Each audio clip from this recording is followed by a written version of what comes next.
Bueno, kasu honetan, likido edo fluido ez newtondar baten adibidea eta esperimentua egingo dugu. Fluido ez newtondarra, baina hori zer da? Bai, ez dela konportatzen, adibidez, ura bezala, likido bat bezala. Eta zer gertatzen da? Zu likido batean ura, zu gogorregi ematen badiozu, likidoa jarraitzen izaten da, ezta?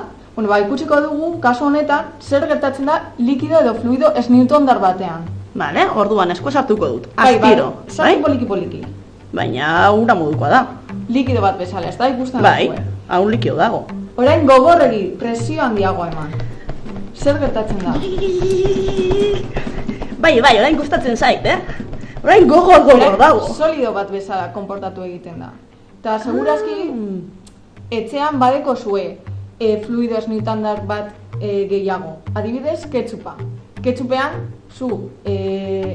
zure platerran ketchupa ipini nahi badozue, zer egiten duzue?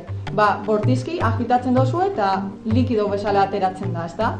Bai, agitatzen ez badozue, ez deko zue ketchuparik izango. Eta orduan, hortzorea kasu berdina izango zen. Bardina.